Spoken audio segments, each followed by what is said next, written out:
What's going on, everybody? Fantastic Hip Hop back with a brand new video. And today, welcome to Weekly Album Reviews, Episode 2, where we are going to be going over the biggest releases in hip hop and R&B from the last week. We got 4 albums we are going to be going over today. One is not really new, but it was just released on streaming services, so we're going to be going into A Kid Named Cudi. We're going to be reviewing Lloyd Banks' The Course of the Inevitable 2. We're going to be reviewing DJ Premier's Hip Hop 50 Volume 1, and we're going to be reviewing Steve Lacy's sophomore album, Gemini Rights. This video took a lot of work, so please be sure to leave a like and subscribe. It helps out the channel a ton. And without further ado, let's get right into it. The first project we're going to be going into today is not a new project, but it was just released on streaming services. So in celebration, we're going to be talking about A Kid Named Cudi. For those who don't know, this is Kid Cudi's first project, and it dropped 14 years ago on July 17th, 2008. And no matter how many years pass, this mixtape does not sound dated at all, aside from the Wale feature on Is There Any Love. And to be clear, that's not a diss on Wale. There's just nothing more late 2000s, early 2010s than Wale. But really though, aside from a few bad hooks, there's really no crucial flaws in this mixtape. It captures the essence of what Kid Cudi is all about better than nearly all of his projects, and we get such a strong introduction to his character here. Granted, he's not as vulnerable as we'll see him on Man on the Moon 1 and 2, but he still gives us enough of his heart to fall in love with the universe and the story he's putting together. Vocally, Cudi is as great as usual, and he just pushes himself into so many interesting pockets between the hooks where he's really letting his voice shine, and then in verses where he's letting this melodic style control the entire pace of cuts. Cudi's voice is such a strong emotional tool on this project, as it really anchors the mood he wants us to feel more than the writing does a lot of the time. We know when he sounds weary, we know when he sounds hopeless, and you can hear the sheer power he possesses over us in songs like Heaven at Night and The Prayer. It's also important to mention that this is the project that debuted the song Day and Night, and that's just another thing this record has going for it. One of my favorite moments on this project is the second track, Down and Out, as it truly welcomes us to the world of Cudi as he pays homage to Outkast by rapping over the Chonky Fire instrumental. We immediately know how special Cudi is simply off the fact of how well he uses this beat. He's not just holding his own over an instrumental we already know and love for Andre 3000 and Big Boy being on it, but he adds his own presence to the song and he makes this song his own. He makes the moment nearly as good as Chonky Fire, which says a lot because that is a great song. Another standout is Cudi Spaz, and simply for its ability to show off Cudi's versatility, we see him really rapping here while also being able to switch right back into his singing voice as he pieces together a beautiful hook between these pretty hard verses for his standards. I mean, Cudi really does spaz on this track. The name does not lie. Man on the Moon Anthem and The Prayer, besides sounding great, are really great tracks on the basis that they serve as almost the epilogue to what Kid Cudi would go on to do for the rest of his career. We see Kid Cudi really open up here and talk about many of the reoccurring themes in his catalog, such as his drug use and his feeling of being a misfit. Along with introducing us to Kid Cudi, A Kid Named Cudi is still one of the best characterizations of Kid Cudi in his entire catalog. He pushes himself in all directions on this project and makes us love him through his vulnerability, solid rapping ability, generational vocal capabilities, and the production, which Plain Pat deserves his flowers for as it creates the perfect atmospheric experience. For all of these reasons, I'm going to be giving A Kid Named Cudi an 8.1 out of 10. In 2023, hip-hop is turning 50 years old, and to celebrate, Mass Appeal Records is commencing a 10-part series of EPs titled Hip Hop 50.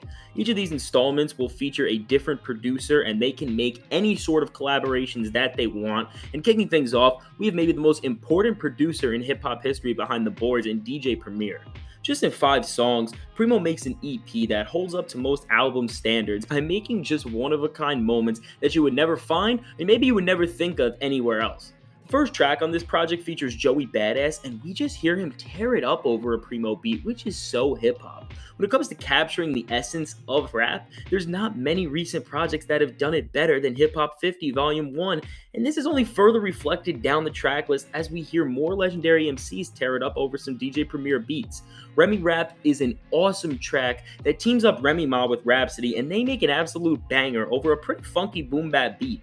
Their fiery pens and smooth flows work so well together, and they get this collaboration that's just one of a kind. It's a great moment in itself seeing two great MCs come together, spit over a DJ Premier beat. And fun fact, DJ Premier said that he also wanted to get Young M.A. on this track, but they couldn't get it done in time. But that would have just made this even more insane. Now, Beat Breaks with Nas is honestly the weakest song on this EP, and that is not a bad thing at all. It's just that Nas kind of sounds a little nerfed here, as he's not really rapping the way he usually does. He's just kind of thanking hip hop, and it almost feels a little spoken wordish, the way he's kind of talking about his roots and getting him and the genre to the place where they're at today.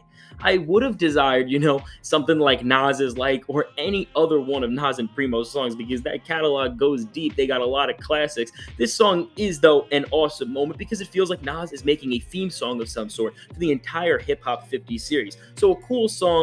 Just, you see Nas and DJ Premier, you get some high expectations, and it didn't meet that, but it is very good, and it is very cool for the way this project is set up for the meaning of this actual project. Now, the next song we get is Terrible Twos, which in my opinion is the best song on the record, as we get to hear Run the Jewels tear it up over a gritty boom bap beat, which is just so different compared to their usual fast tempo glitchy production. Killer Mike and LP are so smooth rapping within this environment, and this song just really hypes me up for more Run the Jewels music. Another really nice touch on this track was that the scratches sampled a Drake vocal from Forever, and just hearing Drizzy get sampled on a Premier track was a dope Easter egg that continues to show the grand respect for hip hop in its entirety that Hip Hop 50 Volume 1 has. The outro on this project is certainly the most memorable in terms of star power, as we see Lil Wayne team up with the Ruler, the King, the one and only Slick Rick. I mean, this is what Hip Hop 50 is all about. Teaming up two rappers from widely different eras and showing just how well they can work together as they create an anthem about money and all it does to people. I think Rick's pen was better on this track, but overall I think Wayne has the better performance because his flow is just so smooth here. I think I gotta crown him. The way he just flows from word to word, it is just mind-boggling that Lil Wayne is really still getting better as an MC this late into his career. But all in all, the 5 songs DJ Premier put together for Hip Hop 50 commence the series off perfectly, as they feel like a highlight reel for the genre as a whole. From Primo's usual amazing production to each MC's performance, this EP just embodies everything a hip hop fan can want in a project. Ranking these 5 songs compared to other full-length records, I'm going to be giving Hip Hop 50 Volume 1 a 7 out of 10. Following up his 2021 record that put him back on the map, Lloyd Banks is giving us Course of the Inevitable 2 to continue this run, and while many times sequels can feel very uninspired and like a quick cash grab, I think this record manages to up its predecessor in every single sense of the word. With 14 tracks, Banks creates an experience that doesn't just let him show off his skills as an MC, but he creates an environment that lets us see his emotions and thoughts fold out in this dark platter. One of my gripes with the original Course of the Inevitable is that some of the beat selection just felt way too plain, and this was even more obvious with standout tracks like Empathy and Sidewalks, which were both produced by Cartoon Beats, and fortunately, Cartoon gets even more shine on this record, being on 8 of the instrumental loops on this LP. This in itself spices up more than half of the record, as his beats just do enough to make the standard boom bap formula sound the best it possibly can. Take a track like Menace. It's coated with a fairly standard drum pattern, but the faint background effects that are put into this song add so much liveliness, and topping off the sonic coating, both Banks and featured guest Conway the Machine set off lyrical firecrackers by just talking their absolute shit. Speaking of Conway the Machine, this brings me to the next strength of this record, the features. We see Banks team up with Benny the Butcher, Jadakiss, Dave East, and Tony Yayo, and just hearing these elite MCs, it just adds another layer of excitement that keeps this album on its feet.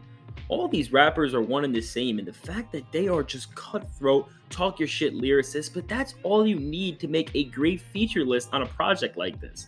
With good production and well-fitted features, all that leaves in question is how did Lloyd Banks perform, and from start to finish, he really does put together one of the better performances of his entire career. Whether you're measuring him in terms of wordplay, depth, Banks just captures what it means to be a pure MC, and this is done through his stone-cold demeanor that manages to encapsulate so much emotion. Take the song Trapped. From Banks' war-torn demeanor to his lyrics, which revolve around being stuck in a world that you can really never win in, there's just a level of power to everything he says that elevates this LP in its entirety. Whether it's a moment that focuses on a deeper topic, or a track like No Reward, which is a pretty standard braggadocious anthem, everything Banks does just sounds so energized.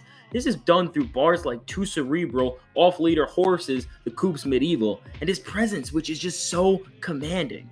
All in all, Course of the Inevitable 2 is not breaking the mold or anything, but if you like Lloyd Banks, and if you love boom bap and the entire resurgence of gangsta rap that guys like Griselda have brought back, you will certainly love this record. For all these reasons, I'll be giving this album a 7.2 out of 10. The final project we're going to be reviewing today is Steve Lacy's new album, Gemini Rights. This is the long-awaited sophomore studio record from Steve Lacy, and in 10 tracks that spanned over 40 minutes, he makes every second fans waited for worth it. Gemini Rights is a great listening experience filled with beautiful vocals, pretty good writing, and overall a musical environment that is so creative and exciting to watch unfold. From the intro Static to the outro Give You the World, every song is so distinct and creatively layered here, but they're all binded through the emotional singing and writing from Lacy. A song like Helmet highlights his regret and his struggles to move on from a person he's loved, and we watch these issues continue to plague him as a person more and more throughout the track list. Another thing to note is that Lacy has production credits on 9 out of the 10 tracks. This allows him to flesh out his vision all the more. The tropical feel he captures on Mercury through the soft guitar strings, a cowbell which serves as the percussion, and his own vocals which in themselves showcase such a wide range in this one track, they all turn out so well, and it really makes you appreciate the musical world building he's able to do. Same energy flows through the entire project, with moments like the smooth and sexy buttons and the atmospheric Cudi freestyle being tracks that just make you feel like you are having an out-of-body experience. I'm serious though, listen to this thing with headphones, it is insane. But as I said earlier, Lacy's vocals are really undefeated here in all regards. From the beautiful high notes he hits on Give You the World to the more powerful projections he goes for on Bad Habit, Lacy is such a skilled singer, and hearing these angelic vocals mixed into this all-time great production job puts this album in a place where very few have matched it in recent memory. Overall, Gemini Rights is a fantastic album that purely embodies the greatness of music as a medium. Everything about this album is so forward-thinking, and this is easily the best R&B album I've heard this year. For all these reasons, I'm going to be giving this record an 8.5 out of 10, which is one of the best scores I have given to any project all year. There you guys have it. There are my thoughts on the biggest releases in hip-hop and R&B from the last week.